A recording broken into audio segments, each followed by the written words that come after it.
Welcome to the Dating Kinky podcast, a cast about love, sex, romance, and kink. A few days ago on a moan chat with Mistress K and Magdalena Domina talking about the intersection of cuckolding and kink, now in the Dating Kinky Plus member library, I said, there is no one twoo way to do this thing. There are only wrong ways to do this that involve non-consent or harm. And I mean that. Beyond those two things, the sky is the limit. And that includes personal preferences, like whether you take kink with your sex or sex with your kink. Back in 2021, we hosted a weekend of power exchange, and one of the events was a discussion with Miss Lola Smiles, Leather Redux, and Boca of the Kitchen Table Poly podcast about whether we mix sex and kink or not. I and Boca were on team yes, and Miss Lola and Leather Redux were on team no. Both views are valid. And that's what I'm getting at today. I hear he only kinks with people he has sex with. Yep, I heard that too. And since I don't want to have sex with him, I don't ask him to kink with me, even though I enjoy the kind of kink he does, and I think he's an awesome friend. Do I think he'd make an exception? Possibly. Do I think he's 100% only kinking people he diddles? Probably not. But my point is that it doesn't matter. He kinks with people he wants sex with, and presumably the people he kinks with want sex with him. And that's okay. 98% of my kink goes along with sex, actually.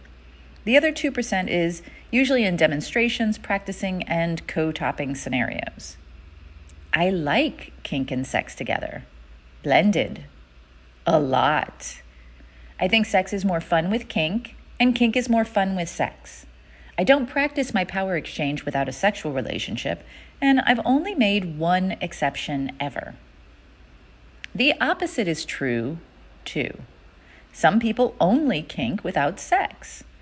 Sex is for their relationships, not their power exchanges.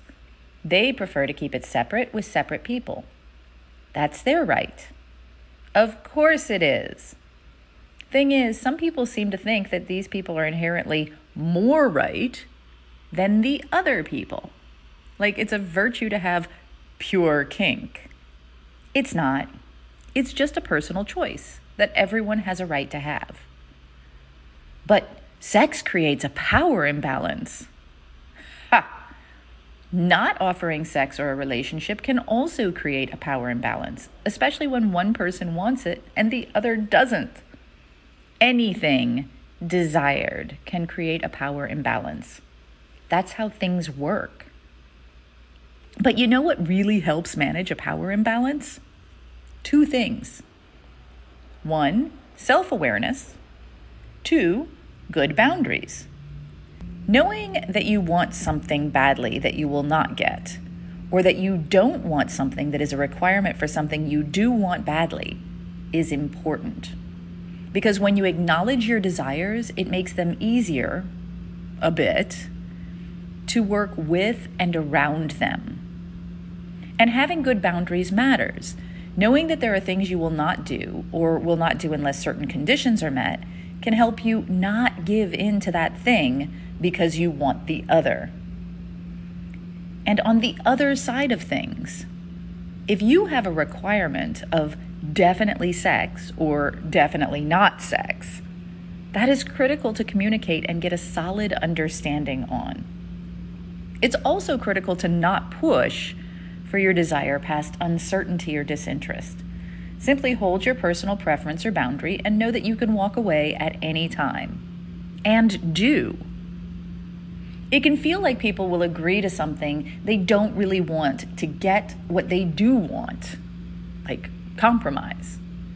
And that is a slippery fucking slope. And I say, don't do it. It can lead, at best, to small regrets and resentment, and at worst to buyer's remorse, even an experience of sexual assault from the person compromising. Stick with what you want. Stick with your boundaries. Let that scene or relationship go if it doesn't fit your needs. Take care of you first. What are your thoughts? Do you feel that kink and sex go together? No? Sometimes yes, sometimes no? Do you feel that you have good boundaries and can state your wants, needs, desires regarding sex clearly when negotiating a scene or a relationship within kink? Thank you for joining me today. If you love this episode, please share it with others who would enjoy it. And please do join me on our new apps available in the Google Play and Apple App Stores. Dating Kinky. It's built by Kinksters, for Kinksters, poly, queer, trans folk, and anyone not quite vanilla, and it's free. Find me on FetLife as Nookie Notes, and on Twitter, Pinterest, YouTube, Facebook, and Medium as Dating Kinky. We are on Instagram as Dating Kinky Official, all one word. Also, find me on the new WON app in beta for iPhone. I'm Miss Nookie there. TheMonapp.com. Have a kinky day, and I'll catch you next episode.